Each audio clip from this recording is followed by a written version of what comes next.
Bismillahirrahmanirrahim. Innal hamdalillah nahmaduhu wa nasta'inuhu wa nastaghfiruh wa na'udzu billahi min shururi anfusina wa sayyiati a'malina. Man yahdihillahu fala mudilla lahu wa man yudlil fala hadiya lahu. Wa asyhadu an la ilaha illallah wahdahu la syarika lahu wa asyhadu anna Muhammadan 'abduhu wa rasuluh.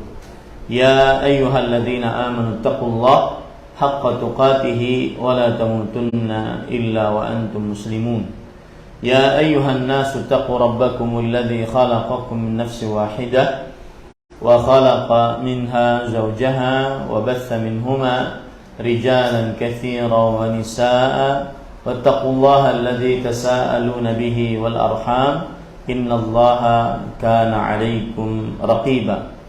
Ya ayyuhalladzina amanu taqullaha wa qulu qawlan sadida yuslih lakum a'malakum wa yaghfir lakum dhunubakum wa man yuti'illaha wa rasulahu faqad faza fawzan 'azima. Amma ba'd, fa inna asdaqal hadits kitabullah wa ahsanul hadi hadi Muhammadin sallallahu alaihi wa ala alihi wasallam wa syarrul umuri muhdatsatuha wa kullu muhdatsatin bid'ah wa kulla bid'atin dhalalah wa kulla dhalalatin finnar. Alhamdulillah, kita bersyukur pada Allah Subhanahu wa taala pada hari ini, hari Sabtu pagi menjelang siang 23 Jumadil Ula 1444 Hijriah, kita dimudahkan oleh Allah Subhanahu wa taala untuk duduk bersama di dalam majelis ta'lim kajian Akhwat Pasadena, Kota Semarang, Jawa Tengah, dalam sebuah kajian Islam ilmiah membahas tema istiqamah di zaman penuh godaan. Salawat dan salam semoga selalu Allah berikan kepada Nabi kita Muhammad sallallahu alaihi wa ala alihi wasallam, pada keluarga beliau, para sahabat, serta orang-orang yang mengikuti beliau sampai hari kiamat kelak. Dengan nama-nama Allah yang husna dan sifat-sifatnya yang mulia, kita berdoa, Allahumma inna nas'aluka ilman nafi'an wa rizqan thayyiban wa amalan mutaqabbala. Allahumma amin. Bapak Ibu, saudara-saudari jamaah kajian Akhwat Pasadena yang semoga selalu dirahmati oleh Allah Subhanahu wa taala, tema istiqamah pada zaman ini penting disebabkan beberapa sebab. Yang pertama, kita di akhir zaman, dan zaman semakin akhir semakin buruk sampai ditutup oleh Allah dengan hari kiamat. Rasul sallallahu alaihi wasallam pernah bersabda dalam hadis, la taqumus sa'ah illa ala syiraril khalq, yang artinya kiamat tidak dibangkitkan kecuali atas makhluk yang paling buruk. Makhluk yang paling buruk. Maka kita di akhir zaman, semakin zaman itu berakhir, maka semakin banyak keburukan, sampai nanti tidak ada orang lagi yang mengucapkan Allah, Allah di atas muka bumi ini. Makanya penting membicarakan tema istiqamah, karena kita di zaman yang penuh dengan penyimpangan-penyimpangan agama, dan penyimpangan agama itu sangat mudah dengan adanya media sosial di zaman sekarang. Yang dahulu orang bermaksiat di ujung timur dunia tidak diketahui oleh di ujung barat. Sekarang orang bermaksiat di ujung timur dunia dalam hanya waktu sekian detik bisa diketahui oleh yang di ujung barat. Bagaimana cara bermaksiatnya, jenis maksiatnya. Ya. Kita di zaman yang disuguhkan sangat mudah melihat maksiat yang terjadi di atas muka bumi. Maka tema istiqamah ini penting sekali. Ya. Memang yang paling bagus memang perkataan Imam Syafi'i, beliau mengatakan naibu zamanana wal aibu fina wa laysa li zamanina aibun siwana. Yang artinya kita sering mencela zaman kita, ada besar nih zaman edan gitu ya. Zaman akhir zaman parah. Kata Imam Asy-Syafi'i rahimahullah, kita sering mencela masa.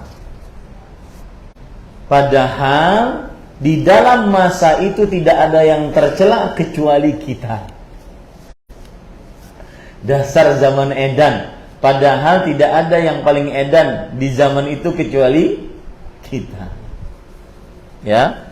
Maka di sini sekali lagi pentingnya tema ini. Semakin mau berakhir zaman itu, semakin banyak keburukan. Perzinahan sudah biasa, pembunuhan dianggap biasa. Ya, coba yang terbunuh 180-an orang dianggap biasa. Memang akhir zaman gitu. Nyawa manusia murah, pencurian dianggap biasa. Ya. Kenapa demikian? Karena akhir zaman. Memang dia semakin buruk. Zaman semakin mau berakhir semakin buruk. Karena manusia dibangkitkan di hari kiamat dalam keadaan manusianya adalah yang paling buruk. Itu sebab yang pertama. Tema ini penting. Sebab yang kedua, tema ini penting karena kita ini manusia yang mempunyai sarana banyak sekali untuk bermaksiat, tidak istiqamah. Siapa yang bisa menyebutkan sarana manusia bermaksiat sehingga dia tidak istiqamah? Ayo Pak. Ada yang bisa menyebutkan? Ya. Hah? Apa? HP. Saya mungkin lebih condong kepada tidak berbicara kepada alat media. Itu kan luaran kita. Tidak semua orang juga punya HP. Orang yang di kampung-kampung nggak punya HP. Kakek-kakek kita nggak punya HP. Tapi maksiat juga gitu. Apa coba? Saya ingin interaktif nih. Mumpung sedikit kan, jadi enak interaktifnya. Tradisi nenek moyang yang menyebabkan orang bermaksiat. Ada yang lebih luar biasa. Apa? Hah? Mata. Mungkin itu kan mata adalah anggota tubuh. Asal hukum mata, anggota tubuh tidak bermaksiat. Yang menggerakkan mata sampai bermaksiat apa? Hah? Hawa nafsu.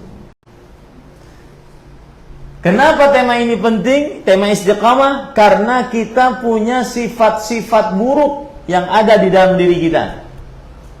Salah satunya hawa nafsu yang Allah berikan kepada diri kita. Allah Subhanahu wa taala berfirman, "Innan nafsa la'ammaratun bisu." Sesungguhnya hawa nafsu benar-benar memerintahkan kepada keburukan. Ya, itu disebutkan oleh Allah Subhanahu wa taala dalam Al-Qur'an. Sesungguhnya di jiwa kita benar-benar memerintahkan kepada keburukan, hawa nafsu, ya. Yang kedua, sifat apa lagi yang ada dalam diri kita sehingga kita berbuat maksiat? Nah, hasad. Bagus. Berarti ada sifat hasad di dalam diri kita yang Allah Subhanahu wa taala ciptakan pada diri kita yang dengannya kita bermaksiat. Sifat buruk, hasad. Dan hasad ini sangat buruk. Kenapa? Karena dari sifat hasad muncullah perbuatan-perbuatan buruk lainnya. Gara-gara hasad membunuh. Gara-gara hasad mencuri. Gara-gara hasad main sihir. Karena ingin kaya, hasad dengan tetangga. Oh, kok tetangga bisa punya rumah seperti itu besarnya, punya mobil, punya ini, padahal pekerjaannya sama dengan suami saya. Kenapa kita kok begini-begini saja? Hasad. Akhirnya pakai dukun, tukang sihir, santet, jimat. Gara-gara hasad mengerjakan pekerjaan-pekerjaan keburukan lainnya. Di sini pentingnya istiqamah. Karena di dalam diri kita ada sifat buruk, yaitu hasad. Makanya Allah Subhanahu wa taala berfirman di dalam Al-Qur'an tentang sifat buruk manusia, tentang sifat buruk hasad di akhir surat Al-Falaq. Lihat ya, saya bacakan. Qul a'udzu birabbil falaq. Katakanlah, wahai Muhammad SAW, aku berlindung dengan Allah, Tuhan yang memiliki waktu subuh. Min syarri ma khalaq, aku berlindung dari keburukan yang tercipta.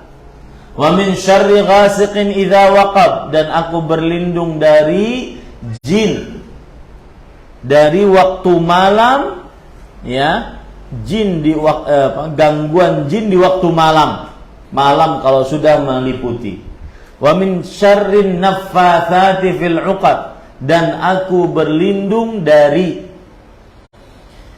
wanita-wanita yang tukang sihir yang meniup pada buhul-buhul.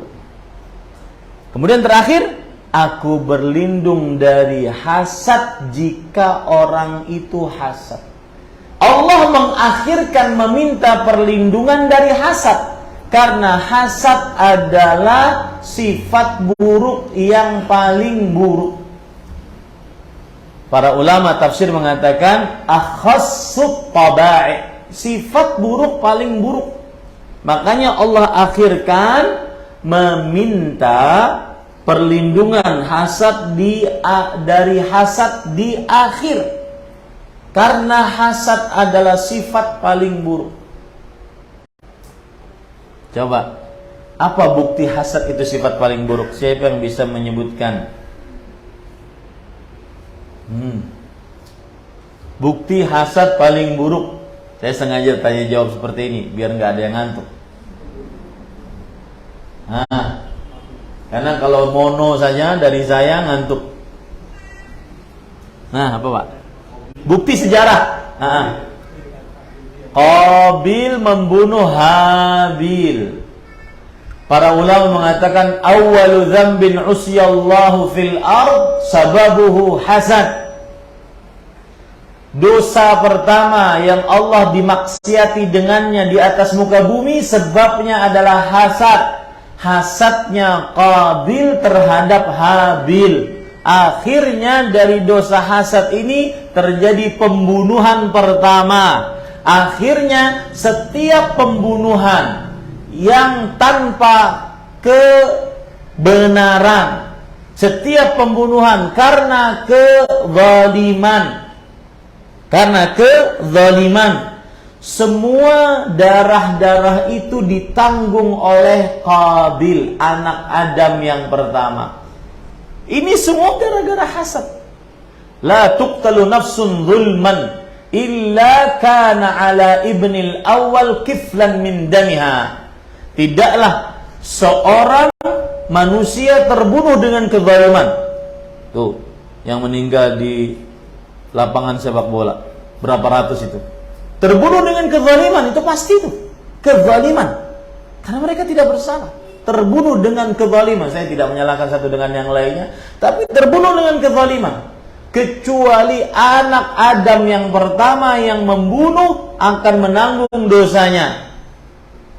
Terciprat dosanya, bukan menanggung, terciprat dosanya. Kenapa demikian?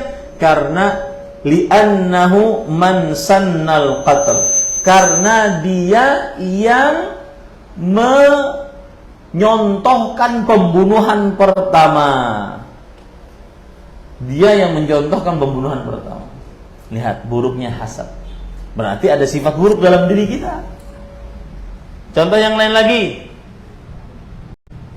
Hasad sifat buruk. Kenapa? Karena dosa pertama di atas langit disebabkan hasad. Nah, pertanyaan saya, hasad dari siapa kepada siapa? Dari Iblis kepada Nabi Adam. Kenapa iblis hasad kepada Nabi Adam? Karena Allah memuliakan Adam. Sujudlah kalian wahai para malaikat kepada Adam.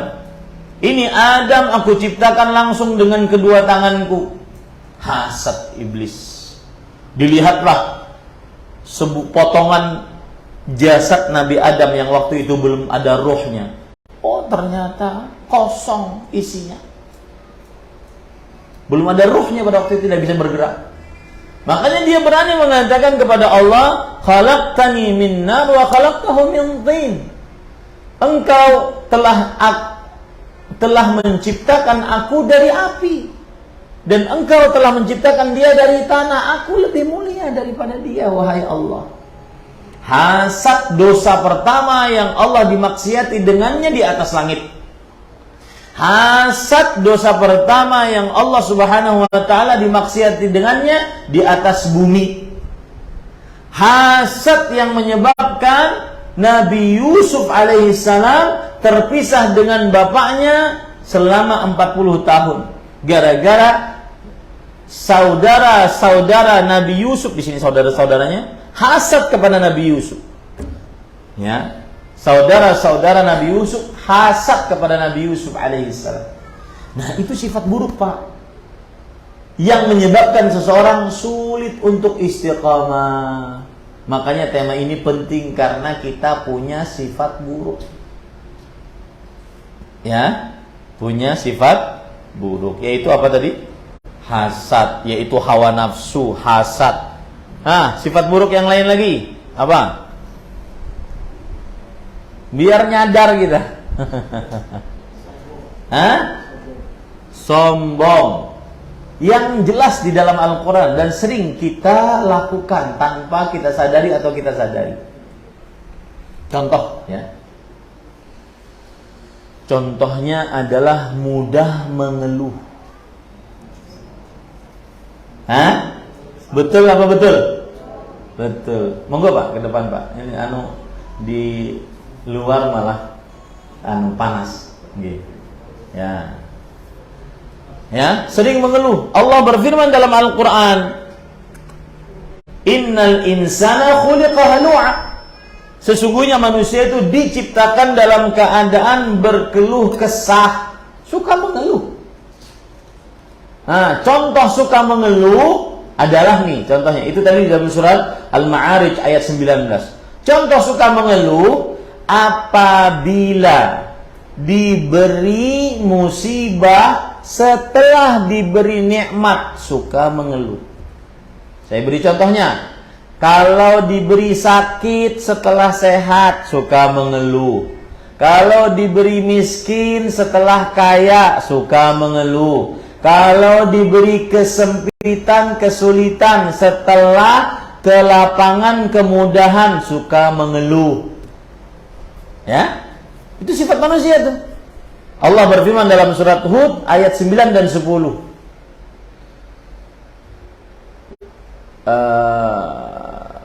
Allah berfirman, jika kami rasakan musibah kepada dia setelah nikmat, innahu la ya'usun kafur. Dia sering putus asa, mengeluh, lupa nikmat-nikmat Allah. Padahal nikmat Allah sudah sangat banyak.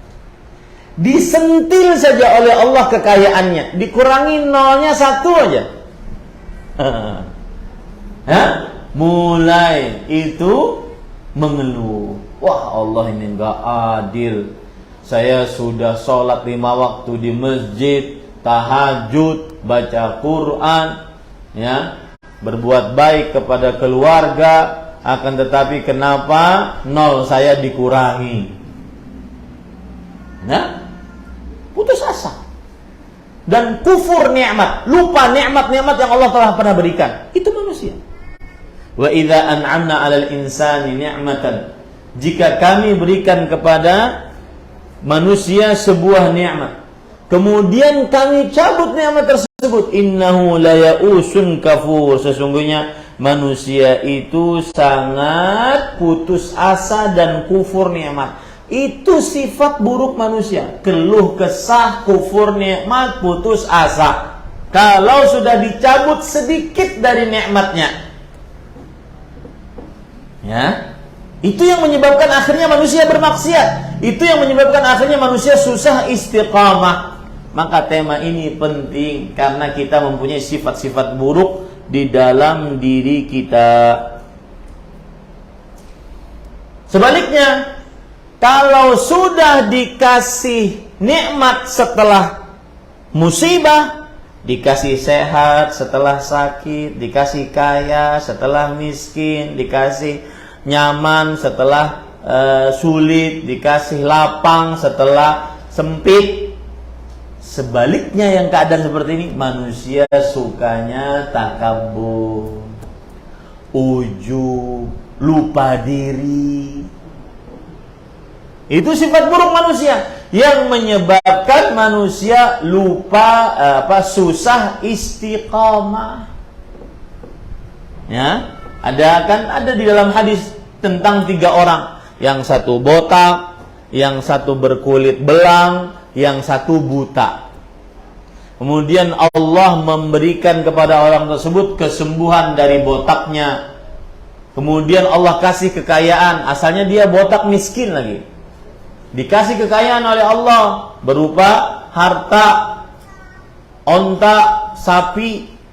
Kemudian yang kulitnya belang ini diberikan oleh Allah kesehatan, kulitnya jadi bagus lagi. Kemudian dikasih oleh Allah harta, sapi. Kemudian yang buta disembuhkan oleh Allah, bisa melihat lagi. Ya. Kemudian dikasih oleh Allah harta, yaitu berupa kambing. Jadilah mereka orang-orang yang terpandang. Nah, masalahnya kalau sudah dapat nikmat setelah dapat musibah, kalau sudah dapat sakit setelah dapat sehat setelah sakit, dapat apa lagi? Lapang setelah sulit, ini biasanya sombong.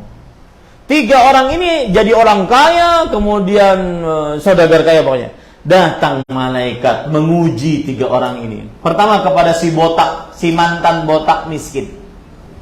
Hadis riwayat Bukhari. Si mantan botak miskin. Wahai fulan, aku orang miskin.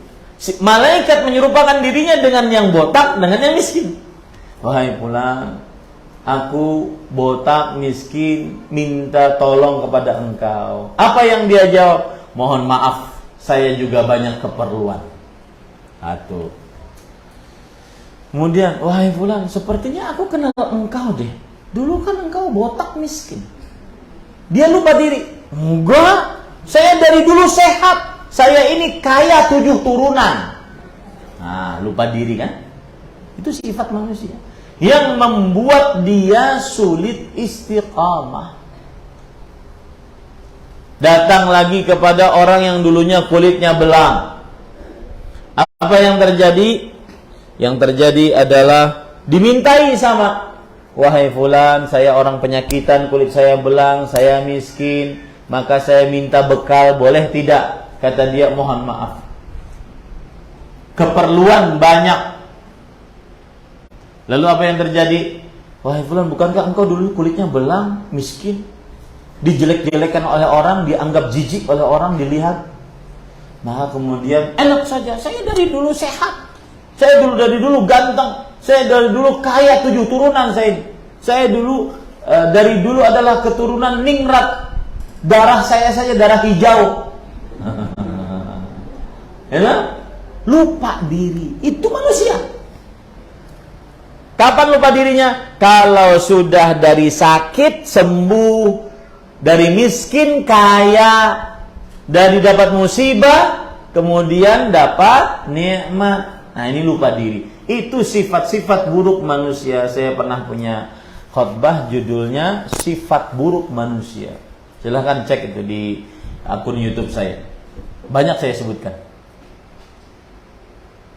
Maka ini yang membuat seseorang istiqomah sulit, Pak. Contoh yang lain lagi ya, sifat buruk. Wa kanal insanu ajula. Manusia itu tergesa-gesa. Nah, ini yang menyebabkan dia bermaksiat, susah istiqamah. Kenapa? Tergesa-gesa memponis, tergesa-gesa nyalain orang, tergesa-gesa menuduh orang. Ada suami tergesa-gesa mentalak istrinya, awas kowe, mangap tak cerai kowe. Mangap cerai gimana itu? Tergesa-gesa. Ya kan? Ini Bapak Ibu sadar. Nah, ini penyebab sulit istiqamah. Karena di dalam diri manusia punya sifat buruk. Maka di sini pentingnya istiqamah. Ya, makanya dari tadi Bapak Ibu saudara-saudari, sekitar hampir setengah jam saya berbicara hanya ingin menekankan kepada Bapak Ibu pembicaraan istiqamah di zaman godaan ini penting. Itu tadi yang sudah lewat setengah jam bukan kajian, itu muqaddimah. Pendahuluan kajian. Agar Bapak Ibu tertarik kajian saya. Ya, dan itu yang paling sulit. Seorang guru menjadikan murid-muridnya tertarik kepada dia. Itu paling sulit. Maka saya tadi katakan tema istiqamah ini penting. Yang pertama, karena kita memang di akhir zaman, yang zaman semakin berakhir semakin banyak keburukan. Yang kedua, istiqamah itu penting pembicaraannya. Kenapa? Karena kita mempunyai sifat buruk, yang dengan sifat buruk tersebut kita tidak istiqamah. Ya. Baik, sekarang kita masuk permasalahan istiqamah. Perhatikan baik-baik. Apa arti dan pengertian istiqamah? Secara bahasa, istiqamah adalah diddul i'wijaj wal inhiraf. Fasyai'ul mustaqim huwa al-mu'tadil alladhi la i'wijaja fihi. Artinya, istiqamah adalah kebalikan daripada belok, menyimpang. Maka sesuatu yang istiqamah adalah sesuatu yang lurus, tidak ada belokannya, tidak ada penyimpangannya. Itu artinya kita bisa mengamalkan. Apa itu istiqamah? Istiqamah adalah luzumu at-ta'atillah. Kata Imam An-Nawawi, ulama Islam bermazhab Syafi'i abad ke-7 Hijriah. Melazimi taat kepada Allah. Itu istiqamah. Selalu taat kepada Allah. Itulah istiqamah secara definisi syariat. Selalu taat kepada Allah. Taat kepada Allah dari dua sisi. Yang pertama, mengerjakan apa yang diperintahkan. Yang kedua, menjauhi apa yang dilarang. Fi'lu ma'mur wa tarku mahdzur. Itu namanya ketaatan. Mengerjakan apa yang diperintahkan, menjauhi apa yang dilarang. Itu namanya istiqamah. Selalu taat kepada Allah. Itu namanya istiqamah. Mudah ya? Selalu taat. Ketaatan ada dua. Mengerjakan apa yang diperintahkan seperti sholat, puasa, zakat, haji, baca Quran, berdoa, berbakti orang tua, memuliakan tetangga, menghormati tamu. Mengerjakan apa yang diperintahkan. Atau menjauhi apa yang dilarang. Seperti kesyirikan, bid'ah, berzina, membunuh, mencuri, ya, dan yang lain-lainnya. Itulah istiqamah, selalu taat kepada Allah. Baik. Istiqamah ada dua rukun. Kalau sholat ada 13 rukunnya. Yang mana sholat tidak akan sah kecuali dengan mengerjakan rukun-rukun itu. Maka istiqamah juga begitu. Ada dua rukun. Istiqamah tidak akan sah tanpa mengerjakan dua rukun itu. Rukun yang pertama adalah berjalan mengerjakan ketaatan yang benar. mengerjakan ketaatan yang benar. Ustaz, berarti ada orang yang mengerjakan ketaatan tidak benar? Iya. Di antaranya mengerjakan perbuatan bid'ah. Ketaatan tidak benar. Ya. Maka orang tidak akan pernah istiqamah tanpa mengerjakan ketaatan yang benar. Nah, disinilah perlunya menuntut ilmu agar tahu jalan yang benar. Nih saya tadi dari rumah Pak Agus ke sini. Kalau jalannya salah nggak akan nyampe. Nyampenya ke Boyolali. Ya? Kalau jalannya berarti harus tahu jalan yang benar. Bagaimana saya tahu jalan yang benar? Harus mempelajari jalan yang benar. Rukun pertama istiqamah adalah as-sair 'ala tariqis sahih, berjalan di atas jalan yang benar. Beribadah dengan ibadah yang benar, mengerjakan ketaatan dengan ketaatan yang benar, dan ini memerlukan apa Bapak Ibu? Ilmu. Ini yang saya singgung tadi subuh di Masjid Al-Ikhlas. Seseorang sangat penting sebelum beramal berilmu, dan ilmunya yang benar. Ya, ingin istiqamah sholat 5 waktu di masjid, tidak akan mungkin bisa istiqamah tanpa ilmu sholat. Ingin puasa istiqamah dalam bulan Ramadan, tidak mungkin bisa istiqamah puasa tanpa puasa yang benar. Ingin apalagi sedekah, tidak mungkin istiqamah sedekah tanpa mengilmui sedekah yang benar. Harus mengilmui. Nah, ini rukun yang pertama. Rukun yang kedua apa? Luzum as-sair as-sahih hatta al-mamat. Selalu berjalan di atas jalan yang benar tersebut sampai mati. Selalu. Jadi bedanya dengan rukun yang pertama dengan rukun yang kedua, kalau rukun pertama berjalan di jalan yang benar, rukun kedua cuma ditambahi kata apa? Selalu berjalan di jalan yang benar. Sampai kapan? Sampai mati. Jangan pernah meninggalkan dunia kecuali tetap di berjalan yang benar. Apa dalilnya Ustaz rukun ini? Surat Ali Imran ayat 102. Allah Subhanahu wa taala berfirman, "Ya ayyuhalladzina amanu taqullaha haqqa tuqatih wa la tamutunna illa wa antum muslimun." Wahai orang-orang yang beriman, bertakwalah kepada Allah dengan sebenar-benar takwa. Oke, sebenar-benar takwa. Ini rukun yang mana? Yang pertama apa yang kedua? Yang pertama. Berjalan di jalan yang benar. Sebenar-benar takwa. Takwanya jangan salah. Oke Ustaz, saya mau berzikir Ustaz, tapi zikirnya jingkrak-jingkrak. Saya ingin salawatan Ustaz, tapi salawatannya pakai biduanita. Tapi salawatannya pakai musik-musikan. Apakah Rasulullah SAW bersalawat seperti itu? Silahkan cek Pak. Semua kitab hadis. Tidak akan kita dapati bersalawat seperti itu.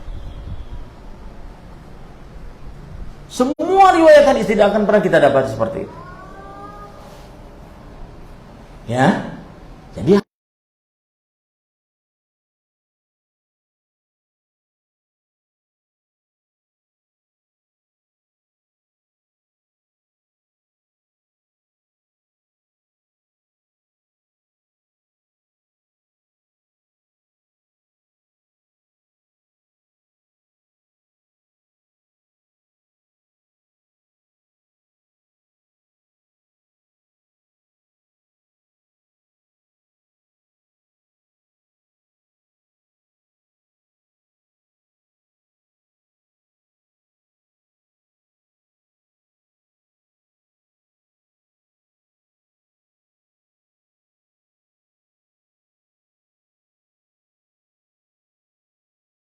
keyakinan. Apa makna keyakinan di sini? Kematian. Tapi kalau ajaran tasawuf beda lagi, Pak. Keyakinan itu sampai datang ma'rifat hakikat. Kalau sudah yakin, ya, sholat. Libur sholat. Kenapa libur sholatnya? Sudah hakikat ma'rifat. Yakin. Hakul yakin. Ainul yakin. Wah, macam-macam pokoknya istilahnya. Lawang Rasulullah sallallahu alaihi wasallam, orang yang paling ma'rifat kepada Allah, di hari beliau wafat atau 5 hari beliau wafat, maka beliau mengatakan as-salah wa ma malakat aymanukum. Jagalah salat, jagalah salat. Dan apa saja yang kalian lakukan terhadap budak-budak kalian. Nah, ini para ikhwan yang dirahmati oleh Allah Subhanahu wa taala. Baik, itu rukun ya. Rukun apa? Istiqamah. Ada berapa tadi, Pak? 2. Yang pertama, berjalan di jalan yang benar. Yang kedua, selalu berjalan di jalan yang benar. Ya, sampai kapan selalunya? Sampai mati. Alhamdulillah. Baik. Sekarang kita masuk kepada perumpamaan istiqamah yang disebutkan dalam hadis. Nah, ini menarik. Saya bacakan hadisnya. Ya, perhatikan baik-baik. Hadis riwayat Imam Ahmad dari An-Nawas bin Sam'an radhiyallahu an. Rasul sallallahu alaihi wasallam bersabda, "Daraballahu mathalan siratan mustaqiman." Allah membuat perumpamaan jalan yang lurus. Perhatikan, imajinasikan dalam pikiran kita. Ada jalan yang lurus.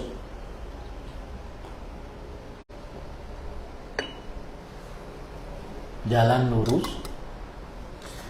Wa ala jambatai sirat surani fihima abwabun mufattah. Di samping-samping jalan lurus itu ada pagar-pagar. Bisa ya mengimajinasikannya, ada pagar-pagar. Dan di pagar-pagar itu ada pintu-pintu terbuka. Lihat ya, kata-kata terbuka. Ada pagar samping jalan, ada pintu, dan pintunya terbuka. Wa 'alal abwab suturun murkhat. Dan di atas pintu itu ada kain yang dijulurkan dari atas ke bawah. Pertanyaan saya sekarang, itu pintu ada daun pintunya enggak? Hah? Disebutkan enggak dalam hadis? Enggak. Berarti yang menutupi pintu apa? Kain. Ada kuncinya enggak?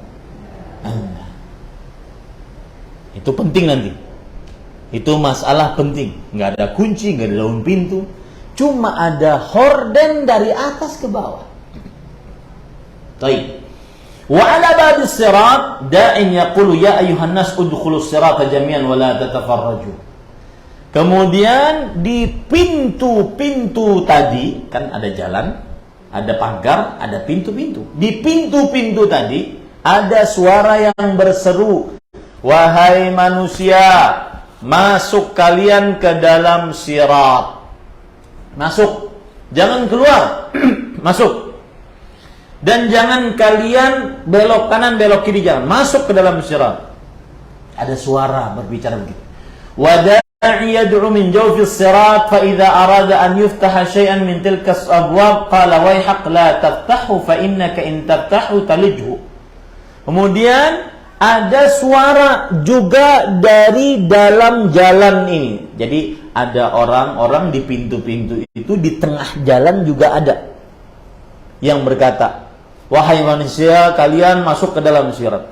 Nah, yang menarik adalah jika ada orang yang mau membuka pintu. Tadi pintunya ada daunnya enggak, Pak? Ada kuncinya enggak? Yang menutupi cuma apa? kain. Kalau mau membuka pintu dengan bagaimana caranya? Satu jari bisa. Satu jari bisa. 5 jari bisa.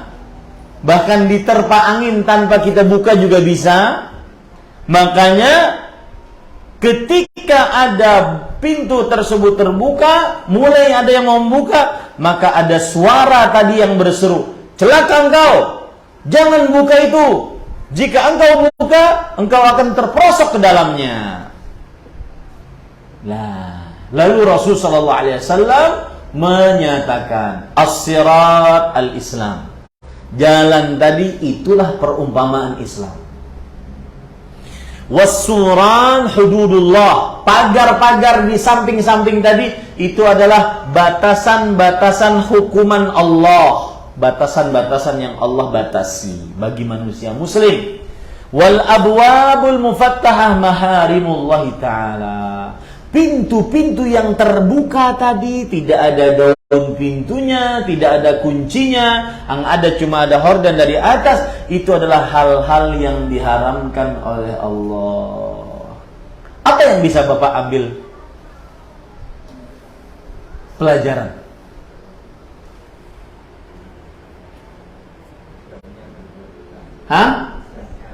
Mudahnya bermaksiat. Ahsanta, jazakallah khair, Pak.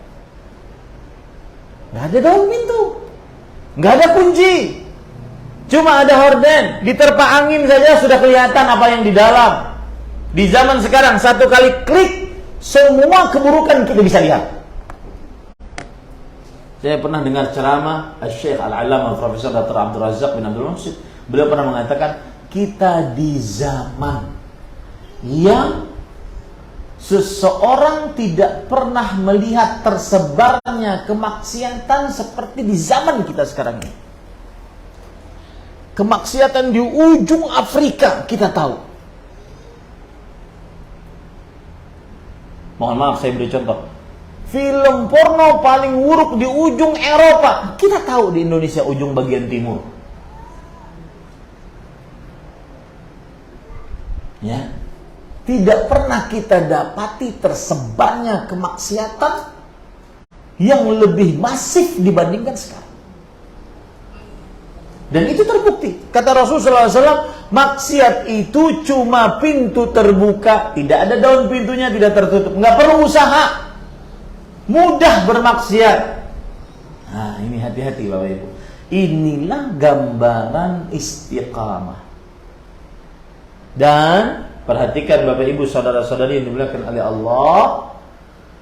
Yang menarik dari hadis ini adalah wadda'i min fawqis sirat wa'idhullah fi qalbi kulli muslim. Yang artinya, tadi kan ada yang menyeru di tengah jalan. Itulah kata hati kita paling dalam. Maka obat nih. Kalau ada anak perempuan kita belum pakai jilbab, salah satu cara menasihatinya, coba tanya hatimu yang paling dalam. Tanpa instrumen apa-apa, tanya, perbuatan ini benar enggak? Pasti hatimu menolak. Anak kita pacaran, tanya anak, dari hatimu yang paling, bukan hatimu yang paling depan, paling dalam. Karena itu hati yang paling dalam, hati yang masih di atas fitrah. Begitulah perumpamaan istiqamah, Pak. Berarti kalau kita bisa ringkas, istiqamah itu sulit apa mudah? Sulit. Maksiat itu sulit apa mudah? Mudah. Ya. Dan yang lebih dahsyatnya lagi, maksiat ini yang pena-pena, Pak. Iya betul. Yang kepena-kepena itu maksiat, subhanallah. Apalagi di zaman media sosial yang saya beritahu. Istri di samping, istrinya cantik, tidur di samping kita, ngorok dia. Kita tidak apa-apakan ini perempuan. Tapi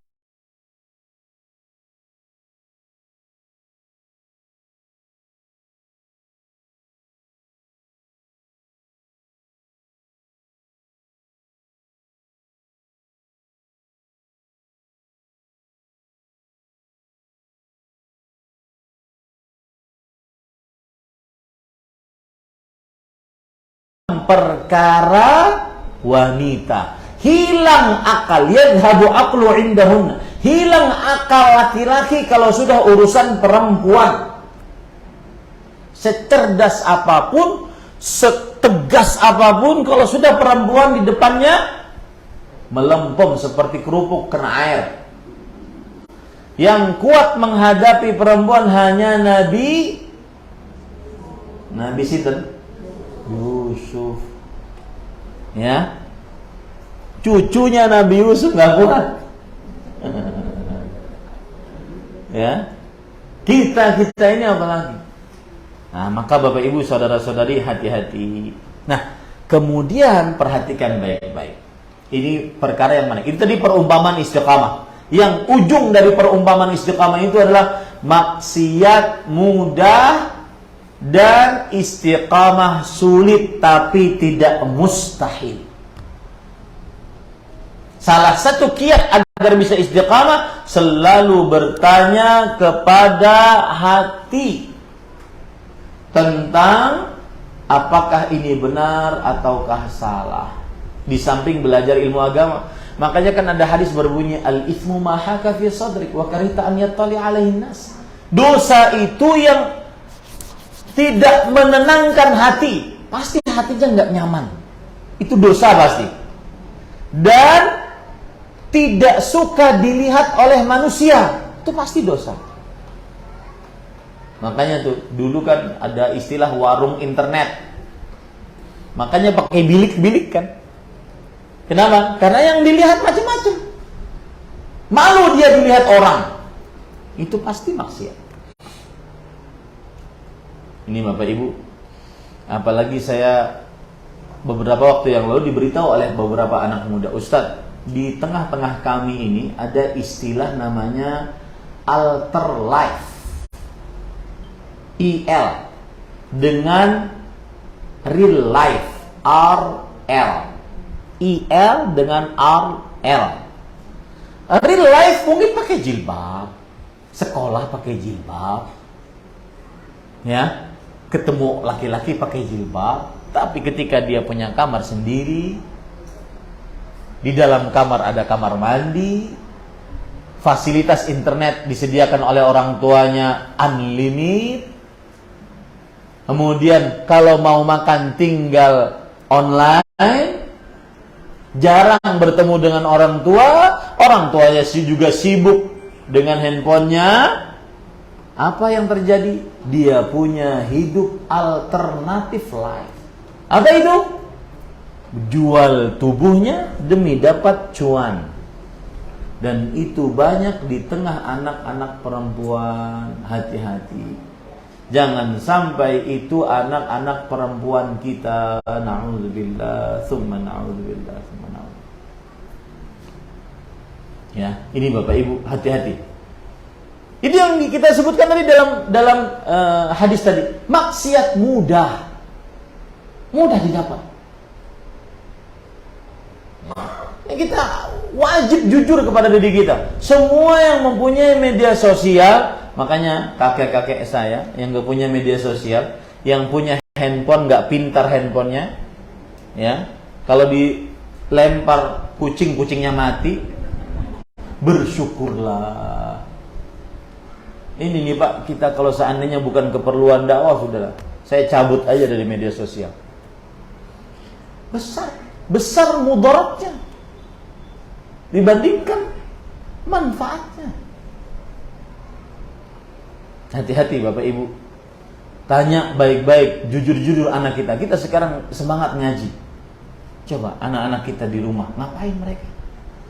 Mungkin, na'udzubillah, mudah-mudahan tidak ada anak kita seperti itu. Salah satu dari mereka adalah yang di-like oleh laki-laki, hidung belang, mata jalan, sampai jutaan orang yang nonton, gaya-gaya gara-gara dia jualan, mohon maaf, pantat dan payudaranya.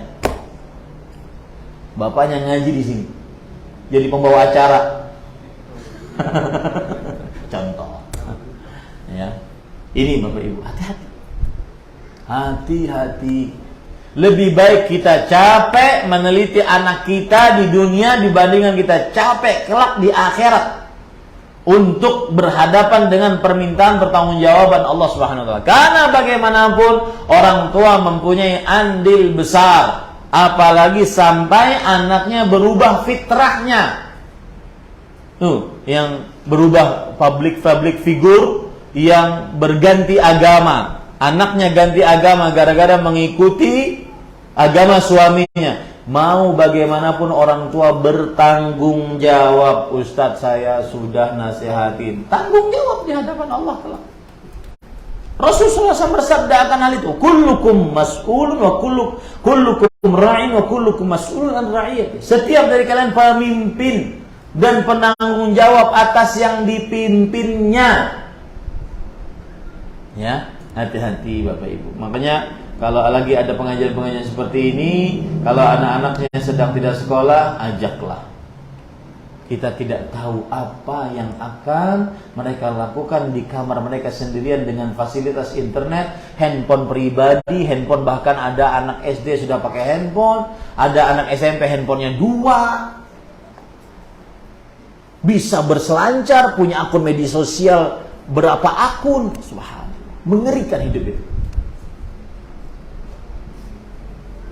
Saya jujur, anak saya paling tinggi sekolahnya 3 SMP. Sampai sekarang tidak bisa menyalakan handphone. Pernah suatu ketika kakek anak saya, berarti bapak saya, yang nganter ke pesantren. Karena saya waktu itu ada kesibukan, bapak yang mau mengantar. Sudah, saya saja ngantar. Bapak handphonenya bukan handphone pintar seperti ini, handphone mono, yang saya katakan tadi, kalau dilempar kucing-kucingnya mati. Itu bapak juga tidak bisa mematikan handphone. Nanya ke anak, Abdullah, nama anak saya Abdullah, bisa nggak matikan ini? Saya juga nggak bisa kakek, sama-sama nggak bisa. Dan saya bertekad sebelum dia benar-benar memerlukan handphone, saya tidak akan kasih. Sekarang dia pulang sendirian dari Jogja. Pada wali santri, para nyanyi, gimana Ustaz, kasih handphone? Enggak, Allah akan jaga. Alhamdulillah sekarang sampai di rumah. Harus ketat, daripada kita capek nanti di akhirat. Apalagi kalau sudah punya handphone pribadi, punya akun media sosial pribadi, internet tanpa batas, dengan dalih kasihan. Hati-hati Bapak Ibu, saudara-saudari yang dimuliakan oleh Allah Subhanahu wa taala. Ya, hati-hati. Yang saya sebutkan tadi, alternatif life. Alternatif life. Baik, sekarang saya akan berbicara pengertian istiqamah sudah, rukun istiqamah sudah, perumpamaan istiqamah sudah. Yang keempat, keutamaan istiqamah atau urgensi lah, kita bisa katakan urgensi, kepentingan istiqamah. Apa pentingnya istiqamah? Yang pertama, pentingnya istiqamah adalah sekuat orang istiqamah di dunia, sekuat itu pula dia istiqamah di atas sirat di hari kiamat. Ini penting yang pertama. Seistiqamah dia di dunia, seistiqamah itu pula dia jalan di atas sirat di akhirat. Sebelumnya saya ingin mengenalkan kepada kita tentang perihal sirat. 1. Semua dari kita akan mendatangi sirat. Tidak bisa tidak. Tidak ada yang lepas dari sirat. Mungkin ada orang yang lepas dari hisab, tapi untuk sirat nggak ada yang lepas. Saya ulangi ya. Mungkin ada orang yang lepas dari hisab, tapi untuk sirat nggak ada yang lepas. Semuanya wajib jalan di atas sirat. Allah berfirman di dalam surat Maryam ayat 71-72. Wa im minkum, tidak ada di antara kalian illa wariduha, kecuali akan mendatangi sirat. Inna